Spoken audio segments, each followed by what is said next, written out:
네, 시작하겠습니다. 다원교육 부원장 그리고 대표 강사 이부영입니다. 일단 저는 오늘 3월 모의고사 수학에 대해서 말씀을 좀 드리려고 하고요. 그 다음에 이제 어쨌거나 3월 모의고사가 가지고 있는 의미들이 있잖아요. 그런데 일단 제일 먼저 드리고 싶은 말씀은 3월 성적이랑 수능 성적이 같다라고 얘기를 많이 해요. 근데 실제로 그 명제가 틀렸다고 할 수 있는 게 실제로는 40%만 늘었습니다. 40%만.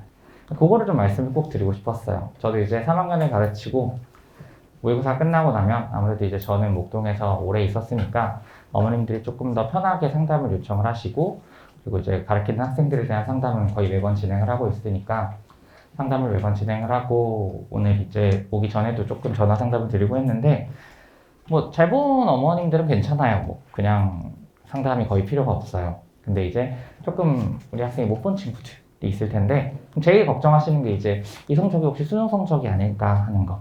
그거를 좀 먼저 시작할 때 말씀드리고 싶었어요. 실제로 비율로 따지면 40%가 됩니다. 즉 3월 모의고사 1등급이 수능에서 1등급이 나오는 비율은 40%만 그래요. 즉 3월 1등급 중에서 60%는 수능에서 2 또는 3으로 떨어진다는 얘기고, 역으로 생각하면 3월에 2, 3이었던 친구들이 수능에 1등급으로 들어오는 이원도 전체 1등급 수보다 많다라는 겁니다. 그래서 3월은 정말 딱 그 어떤 점검의 시간에 시험이지 그거 이외에 다른 의미를 크게 부여하지는 않아요. 그건 비단 수학뿐만 아니라 대부분이 그렇습니다. 근데 수학이 조금 더 보편적인 것 같아요. 일단 그거를 좀 말씀을 드리고요. 시작하겠습니다. 네, 일단 저예요. 근데 이제 아무래도 목동에서 좀 오래 있다 보니까 이거는 다 알고 계시는 것 같아요. 그래서 일단 넘어가는 걸로 하고요. 자, 그래서 오늘 목차는 3월 모의고사 분석을 하고, 저는 분석을 총평을 한번 드리고, 그 다음에 이제 학생들이 틀린 문제들이 있을 겁니다. 틀린 문제들을 이제 3가지로 나눠서 그 틀린 문제들에 대해서 아마 틀린 이유들이 있을 거고, 그럼 이제 그걸 시험에서는 맞춰야 되잖아요. 맞춰야, 어떻게 공부를 해야, 어떻게 대비를 해야 수능에서는 그것을 맞출 수 있는지, 그거에 대해서 얘기를 한번 해보고 수업 잠깐 소개하고 마무리하겠습니다. 일단 첫 번째 3월 모의고사 분석 및 수능을 위한 준비인데, 총평을 먼저 해보면 공통 과목은 수원수도 전범이었습니다. 아마 알고 계실 거고, 선택 과목은 뭐 저는 수업을 미적분만 하지만 미적분뿐만 아니라 기하랑 확통도 다 포함되는 얘기예요. 일단 범위가 각 과목별로 1단원씩밖에 안 들어갔습니다. 수열의 극한, 2차 곡선, 경우의 수. 그나마 확통은 경우의 수가 좀 중요한 단원이라서 어느 정도 의미가 있을 수 있지만, 기하랑 미적분은 2차 곡선 그리고 수열의 극한 전혀 기하랑 미적분 과목 자체에서 크게 의미를 가지지 않는 단원입니다. 그리고 이제 제한된 범위 안에서 또 수능이랑 결을 맞추려고 선택 과목을 8문제를 다 맞췄거든요. 그러다 보니까 되게 지저분하고 또 참 별거 아니고 수능에선 이런 거 절대 안 낼 것 같은데 내신 정도 돼야 이제 변별하려고 내는 그런 문제들이 또 나왔었어요. 그래서 여기 써 있는 것처럼 크게 의미 부여를 하실 필요는 없습니다. 오히려 수원수특 전범위가 조금 더 의미가 있었겠죠. 난이도는요, 수능과 비슷하거나 혹은 그 이상이라고 봐요. 일단 미적분만 그 뒤쪽에 있는 지저분한 문제를 제외하고, 그 다음에 기본 3점짜리 그리고 한 10번 정도까지는 수능이랑 비슷했고요. 준킬러랑 킬러는 수능보다 조금 더 어려웠던 정도가 됩니다. 특히 22번이랑 14번 이런 것들은 수능이랑 결이 조금 다르기도 하지만 어쨌거나 그냥 단순한 난이도로 비교했을 땐 수능보다 조금 어려웠다라고 말씀드릴 수 있을 것 같고, 학생들이랑 끝나고 상담을 해서 얘기해본 결과가 못 본 친구들은 그냥 어렵다고 해요. 주로 못 본 친구들이 자기 자신이나 시험에 대한 어떤 깊이 있는 분석을 하진 않습니다. 이제 잘 본 친구들이 한 얘기가 좀 중요해. 그 친구들이 이제 왜 잘 봤고 이 시험이 왜 어땠는지가 좀 중요하거든요. 잘 본 친구들 말, 어렵기보다는 무거웠다. 실제로 이따가 말씀드리겠지만 문제들이 되게 무거웠어요. 문제를 푸는 방법을 생각하기도 어려운데 방법을 찾고 나서 수월하게 풀리지도 않아. 그러니까 생각은 했어. 이제 어떻게 풀면 되겠다라는 건 찾았어. 근데 그 길을 가는 게 진짜 어려운 거예요. 여행을 가는 걸로 따지면 지도를 보는 것도 어려웠는데 지도 보고 이제 가면 되겠다 찾았는데 가는 길도 돌투성이야. 이런 시험이다 보니까 잘하는 친구들도 상대적으로 이게 아이디어가 바로바로 되는 건 보니까 어렵진 않은데 무겁다. 그리고 또 학생들이 아무래도 내신 공부 좀 많이 했잖아요. 특히 1, 2학년 때는 아무리 내신에 맞춰서 뭐 수능 준비를 한다 그래도 온전한 모의고사 공부를 한 건 또 아니거든요. 그러다 보니까 모의고사 킬러들이 익숙하지 않았어요. 그러다 보니까 무겁게 느껴진 거죠. 그래서 이제 평소에 좀 공부 많이 하고 특히 밑에다가도 얘기를 했지만 수 1, 2, 즉 공통과목 다 2학년 때 공부하잖아요. 2학년 때 내가 공부를 얼마나 좀 많이 했는가, 또 얼마나 수능에 맞춰서 했는가, 얼마나 깊이 있게 했는가, 즉 내가 2학년 때 공부한 내용이 얼마나 수능에 최적화돼 있었고 얼마나 깊이 있었는가를 가지고 학생들이 이제 이 시험에서 버틸 수 있었는지 아니면 무너졌는지 생각할 수 있을 것 같아요. 실제로 이 시험이 얼마나 어려웠는지 사례 하나 말씀을 드리면 작년 수능에 96점 맞은 친구가 있어요. 수학을. 재수하고 있어서 제가 3월 끝나고 연락이 잠깐 와서 했는데 이번 시험에서 78점 맞았습니다. 그 친구가 재수학원 다니면서 12월, 1월, 2월 동안 공부를 안 한 게 아니에요.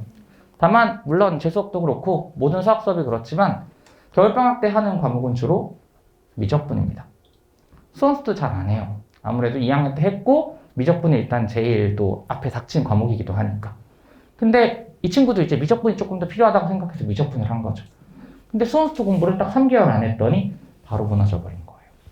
그래서 어쨌거나 그 작년 2학년 때 얼마나 공부했는지 그게 이제 학생들을 잘 보게 해주고 그렇지 못했는지를 구분해 줄 수 있는 시험이었고 그 다음에 이제 뭐 어쨌거나 겨울방학 때 미적분 공부도 했을 거고 수원수도 공부한 친구들은 조금 있었을 거니까 겨울방학에 학습을 점검하는 그런 목적을 가지고 있는 시험이었다라고 보시면 됩니다. 딱 그 정도고요. 이것을 수능으로 연계짓는 건 좀 무리인 것 같아요. 어차피 우리는 이제 6개월 내지 7개월 정도 수원, 수투도 다시 열심히 공부할 거고 미적분도 할 거니까. 지금은 그냥 딱 내 학생의 상태가 이렇구나, 많이 까먹었구나 정도 생각해 주시면 될 것 같아요. 자, 그 정도 말씀드리고 거기 밑에 있는 거 등급 컷이에요. 근데 기관마다 조금 다른데 EBS 거를 가져왔어요. 그래서 왼쪽에 있는 게 뭐 1등급 커트고 뒤쪽에 가로치고 적혀 있는 게 2등급 커트입니다. 뭐 점수에 관해서랑 또 어떤 입시에 관해서는 뒤에서 소개 잘 해주실 거니까 저는 그냥 한번 띄워만 드렸어요. 자, 그리고 이제 어쨌거나 집에 가서 제일 중요한 건 학생들이 어떤 문제를 틀렸냐예요. 그 문제가 뭘 틀렸는지에 따라서 공부의 방향이 좀 달라져야 되니까. 첫 번째는 공통문항에서 1번부터 22번 중에 기본문항들이라고 얘기되는 거, 즉 비교적 쉬운 문제들 1번이랑 10번 사이 그리고 16번이랑 19번 사이이고요. 거기는 일단 수원, 수투 전범위의 개념 확인을 목적으로 낸 문제들입니다. 딱히 어려운 건 없었어요. 난이도도 교과서 정도, 뭐 2, 3점 정도는 그랬을 거고 개념서에 있는 기본 문제랑 유형 문제들 정도의 난이도였습니다. 아마 한 4, 5등급 이내 친구들이라면 까먹지 않은 이상 몰라서 틀릴 일은 없었을 것 같아요. 그렇지만 어쨌거나 틀린 이유도 있을 거고 저도 어제 고3 수업하고 상담해보니까 3점짜리 틀린 친구들이 2명 있더라고요. 계산 실수도 있었고 또 개념을 까먹은 친구도 있었어요. 어쨌거나 틀렸다면 두 가지 이유로 틀렸을 겁니다. 주로 첫 번째 이유겠죠. 계산 실수처럼 실수를 했다거나 아니면은 내가 또 운영을 잘 못했다거나 그래서 뭔가 좀 막혔는데 뭐 빨리 푼다고 해서 대충 풀었다거나 이런 식으로 그렇게 됐을 때는요, 이 친구는 실력이 없어서 그 문제를 틀린 건 아닙니다. 그래서 그것 때문에 다시 공부를 할 필요는 없어요. 시간이 아까워요. 수학뿐만 아니라 딴 것도 해야 되기 때문에. 다만 그런 상황에서 계속 틀리면 안 되니까 이게 평상시에는 안 틀리는 건데 시간 제한이 생기고 내가 뒤에 어려운 문제를 풀어야 되니까 이걸 빨리 풀고 넘어가야겠다라고 하는 그런 상대적인 심리적 압박감 때문에 틀리는 거거든요. 그럼 그걸 계속 적게 해주시면 돼요. 그래서 제가 타임어택이라고 써놨는데 주로 고3들은 초시계를 갖고 다닙니다. 혹시 없으시면 하나 사주셔도 괜찮아요. 초시계를 하나 갖고 테이블에 두는 거 있거든요. 그래서 기본 3, 4점짜리 풀 때는 뭐 10문제에 15분 이런 식으로 시간 체크하면서 계속 자기가 어떤 시간적인 압박감 속에서 기본 문제를 틀림없이 실수 없이 풀 수 있는지 그런 식으로 공부시켜 주시는 게 제일 좋아요. 물론 지금부터 연습 안 해도 괜찮기는 해요. 7, 8월 되면 모의고사 시즌이 시작이 되고요. 그럼 그때부터 학생들이 자체적으로 모의고사를 일주일에 적어도 하나, 많으면 하루에 1개까지도 봐요. 그때 연습이 가능합니다. 그래서 괜찮은데 그래도 지금 그게 너무 불안하다. 이번에 한 뭐 그런 문제를 3개 이상 틀렸다. 근데 실력 때문이 아니고 진짜 그런 심리적인 압박감 때문이다. 라고 하면 지금부터 연습시켜 주시는 것도 굉장히 좋습니다. 저도 계속 시험을 보면서 그렇게 진행을 하고 있고요. 그 다음에 뭐 다른 방법들이 이제 한 친구는 재작년 얘기인데 자기가 14라 써놓고 답을 19로 썼어요. 비슷하게 생기긴 했어요. 그쵸? 네. 근데 그런 식으로 이제 자기가 시험에 집중하다 보면 자기의 서술을 잘 못 알아보고 그런 경우도 발생하거든요. 남자애들 중에서 좀 성격 급한 친구들이 그렇기는 해요. 그러니까 그것도 이제 서술 꼼꼼하게 하는 연습도 필요할 거고, 중요한 건 오답노트인 것 같아요. 오답노트는 실력을 기르기 위한 것도 있지만 내가 시험 현장에서 이 실수를 왜 했는지, 주로 그런 걸 정리하다 보면 자기가 하는 실수들이 되게 비슷하다는 걸 볼 수 있습니다. 13 곱하기 10인데 뭐 176 이런 식으로 생각한다든지, 156이거든요 실제로. 맞나요? 네, 어쨌거나. 근데 되게 그냥 암산하다 보면 자주 하는 실수들이 있어요. 근데 그런 것들도 이제 모아보면 아, 내가 이런 유형들을 좀 잘 계산하는데 조심해야 되겠구나 하는 것들을 알 수 있거든요. 그래서 틀린 문제에 대한 오답은, 어려운 문제는 다시 한번 보고 실력을 기르기 위해서기도 하지만 실수라고 하는 것들이 발생한 그 상황에 대한 오답노트를 만들어주시는 게 좋아요. 저도 제 수업에서는 뭐 1, 2, 3학년 상관없이 모든 시험을 보면 그 시험에 대한 오답노트를 만들어주거든요. 그게 헛다 1번이었든 아니면 20번이었든 간에, 어렵든 쉽든 본인이 틀린 문제를 왜 틀렸는지는 다시 한번 봐야 되고, 그걸 계속 본인이 의식을 해야 다음번 시험에선 그게 비슷한 게 나왔을 때 맞다, 나 이거 조심해야 되지, 한 번 더 짚고 두들겨보고 할 수 있거든요. 그래서 오답노트 만들어주시는 게 정말 중요하고, 그 다음에 만약에 실력으로 틀렸다 그러면은 이제 공부가 조금 부족한 거예요. 그럼 개념서 다시 한번 풀어보시는 걸 권해드립니다. 개념서 정도만 풀어보셔도 충분할 거고요. 강의를 듣는 방법도 있어요. 뭐 요즘 인강도 있고 참 여러 레벨별로 수업도 많으니까.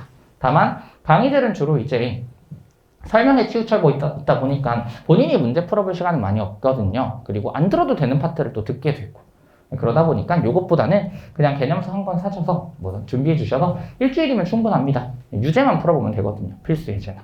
그렇게 공부해 주시면 좋을 것 같아요. 두 번째는 줌킬러랑 킬러 문제죠. 이번에 많은 좀 어려움을 가져왔던 것 같은데 11번부터 15번이랑 20번부터 22번입니다. 초반에 말씀드린 것처럼 답을 찾는 아이디어, 그리고 그 길을 걷는 과정까지 둘 다 되게 무거웠고요.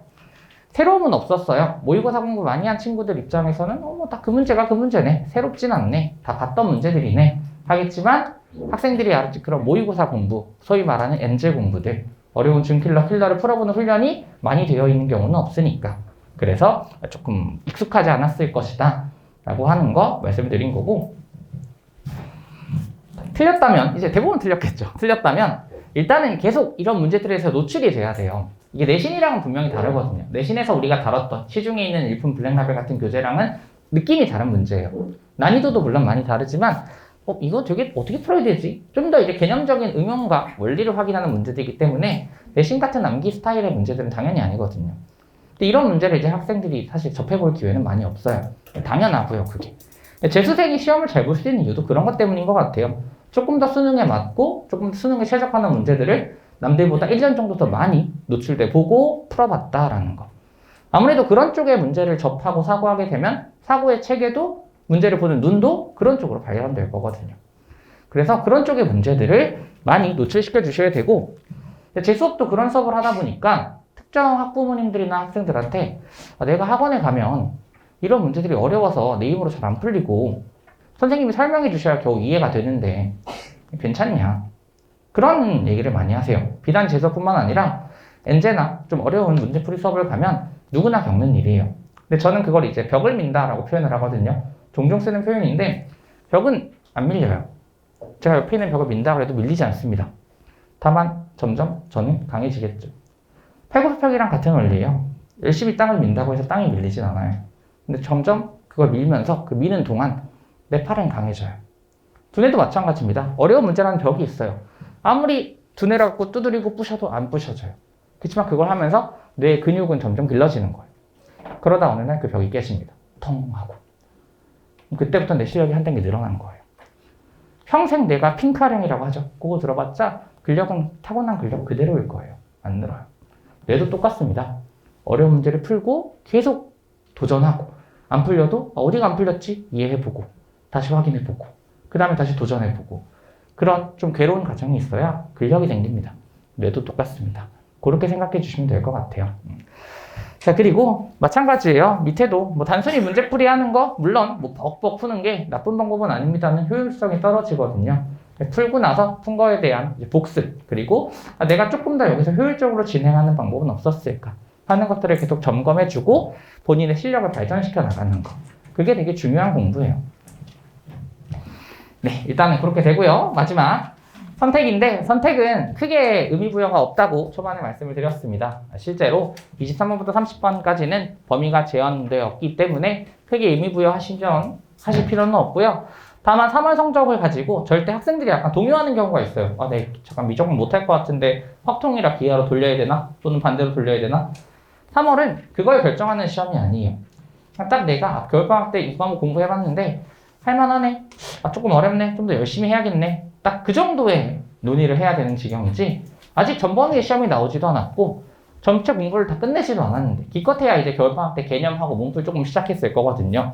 근데 그걸 가지고 나는 이걸 못할 거니까 선택 과목 바꿔야겠다라고 생각하는 건 굉장히 위험한 생각입니다.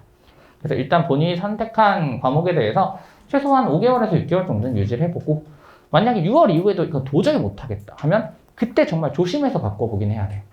근데 일단은 그렇게 되면 재수를 생각해야 될 수도 있습니다. 선택 과목은 웬만하면 바꾸지 마세요. 학생이 일단 선택하기 전에 이미 한 번 다 생각해 봤을 거예요. 아무 생각 없이 그냥 남들 미적하니까 미적하진 않았을 거라고요. 그리고 일반적으로 이과 한정에서는 기하보다 미적이 유리한 것도 사실입니다. 작년 수능 난이도나 표준 점수나 1등급 커트 같은 걸 봤을 때. 물론 공부가 좀 어렵다는 단점은 있지만 수투의 연관성을 생각했을 땐 뭐 꼭 그런 것도 아닌 것 같아요. 사람마다 차별은 있지만 어쨌거나 본인이 선택한 과목에 대해서 조금 확신과 의지를 가져야 된다는 거 그런 말씀 좀 드리고 싶고요.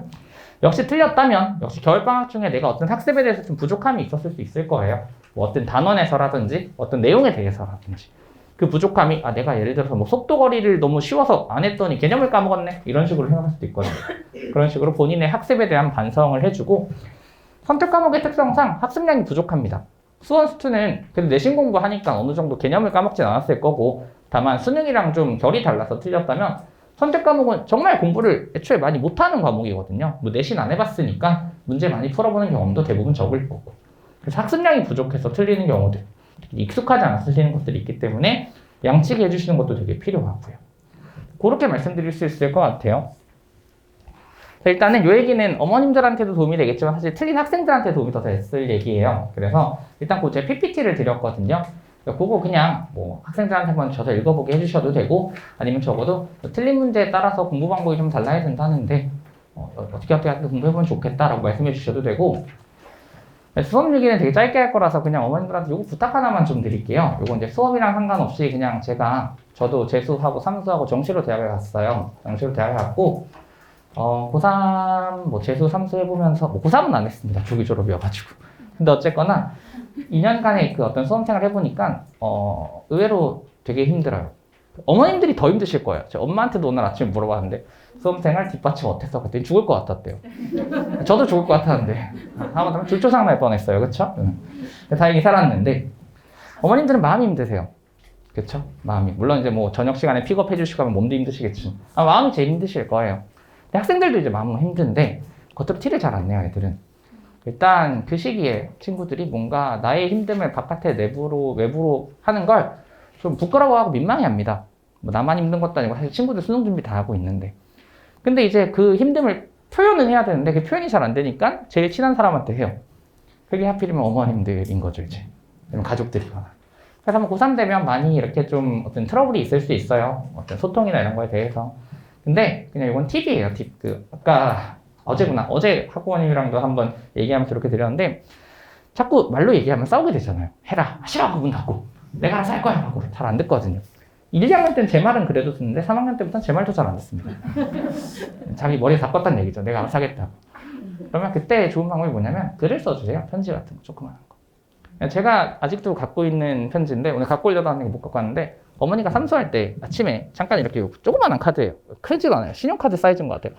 거기다가 오늘 많이 힘들지? 수고해라. 오늘 엄마가 뭐 용돈 10,000원 넣어놨다. 맛있는 거 먹어라. 사실 10,000원 때문에 기억하는 걸 수도 있는데 어쨌거나 그 글을 아직도 갖고 있거든요. 종종 읽어봐요. 근데 의외로 마음이 힘들 때 말로 하면 되게 힘들어요. 왜냐면 아직 그 말을 내가 받아들일 준비가 되지 않았기 때문에 그래요. 근데 글로 써주면 지금은 알았어 읽어볼게 하고 갖고 있지만 어느 날 갑자기 꺼내서 읽어봤을 때 띵 하거든요. 우리 엄마가 나 이렇게 생각하고 있었구나 하고. 근데 그런 사소한 거, 사실 사소한 건 아니에요. 근데 되게 하기는 사소하잖아요. 한두 줄 써주는 거. 근데 그게 학생들, 공부하는 사람들 입장에서는 되게 큰 힘이 됩니다. 하고 싶고, 그냥 엄마 몰래 PC방 가고 싶다 하다가도 그걸 한 번 더 읽는 순간, 그래도 우리 엄마가 내를 생각하는데, 가서 공부해야지. 한 번에 붙잡아줄 수 있거든요. 매일 해주시지 않으셔도 돼요. 뭐 한두 달에 한 번씩. 또 너무 해주고 싶은 얘기가 있는데, 그걸 입 밖으로 꺼내기 어렵고 입 밖으로 꺼내면 싸울 것 같을 때. 그때 써주시면 너무 좋을 것 같아요. 그래서 그걸 한번 말씀을 드리고 싶었어요. 이건 아마 제가 설명해서 처음 드린 얘기 같아요. 자, 어쨌거나 그렇게 말씀을 드리고 제 수업은 뭐 일단은 내용들은 이렇게 돼 있습니다. 그래서 일단은 쉬운 문제랑 어려운 문제를 다 다뤄요. 근데 이제 그걸 그냥 수업 시간에 다 같이 다루는 건 아니고 쉬운 문제들은 아까도 얘기했듯이 타임 어택, 그러니까 틀리지 않는 연습을 좀 해줘야 되잖아요. 그래서 시험에 산정해가지고 이제 다루고 주 수업에서는 이제 준킬러랑 킬러를 다루는 수업입니다. 그래서 어쨌거나 쉬운 문제랑 어려운 문제를 다 다루는 시험이다라고 말씀드릴 수 있을 것 같고 뭐 나머지는 다 이제 거의 비슷해요. 매 수업 테스트 진행해서 시험 운영이랑 시간 관리하는 거 연습하고 그래서 실전 훈련한다라는 거 그리고 시험 보면 아까 말씀드린 것처럼 테스트한 모든 문항에 대해서는 오답 노트랑 바인더 나눠드린다는 거 그렇게 말씀드릴 수 있을 것 같고요. 그 다음에 이제 저는 제 학생들한테 1대1로 상담을 계속 진행을 해요. 그건 뭐 3학년뿐만 아니라 모든 학년이 마찬가지인데 어쨌거나 주 1회 수업이거든요. 학생들이 일주일에 한 번 정도는 내가 조금 공부를 잘하고 있는 건지 점검을 한번 받아볼 필요도 있고 또 학생들이 원해서 찾아오기도 합니다. 이번 주에 제가 이렇게 했는데 하는 게 맞나요? 양을 좀 늘려야 되나요? 줄여야 되나요? 학생들의 어떤 3학년 때 주체적인 공부가 필요한데 그게 사실 자기가 하는 게 조금 불편하거든요. 어렵기도 하고 잘 모르기도 하고 그걸 이제 계속 일주일에 한 번씩 점검하고 가이드한다. 이렇게 생각해 주시면 될 것 같아요. 그 다음에 개인별로 과제 진행해서 만약에 이 친구는 수원을 우리가 하고 있는데 수투가 부족하다. 그러면 수투 강의나 교재나 이런 것들을 정해주고 한 번씩 점검하고 모르는 건 독서실이나 아니면 수업 끝나고 남아서 클리닉 때 클리닉을 하고 이런 식으로 좀 개인별로 맞춰서 진행하는 수업이다라는 거예요. 옛날에는 이제 고3 인원이 조금 적어가지고 그게 되게 수월했어요. 요즘에 조금 부담스러워지기는 해요. 다행히 이제 주일에 수업으로 바뀌어가지고 일주일에 2번 수업하고 왔다 갔다 이제 바꿔서 들을 수 있거든요. 내가 화요일날 수업을 계속 듣고 있었는데 화토 수업을 합니다. 화토 수업을 하는데 화요일날 수업을 듣고 있었는데 이번 주부터 내가 다른 학원이 생겨서 매주 토요일날 수업을 들어야 되겠다. 그래서 토요일날 와서 수업을 들을 수 있고 그런 식으로 진행을 해요. 그래서 수업에 관해서는 제가 브로셔 있죠. 그 브로셔에 좀 자세히 써놨으니까 그거 보시고 관심 있으시면 거기 저 연락처도 있고 학원 연락처도 있으니까요. 거기에 한번 문의해 주시면 될 것 같아요. 자, 이 정도 말씀드리겠습니다. 그리고 이제 커리큘럼은 저는 내신 대비를 해서 4월이랑 6월에는 미적분 내신 대비하고 수능 대비도 같이 하면서요. 5월이랑 그리고 이제 여름방학이랑 2학기 때 각각 수투 그리고 전범위에 대한 고난도 문제풀이 그리고 모의고사 진행된다라는 것도 말씀드릴 수 있을 것 같아요. 자, 이 정도 말씀드릴 수 있을 것 같고요. 저는 여기까지 말씀드리는 걸로 하겠습니다. 남은 그 입시랑 또 다른 선생님 설명에도 잘 들어주시고 언제든지 편하게 문의 주시면 좋을 것 같아요. 여기까지 하겠습니다. 이부영이었습니다.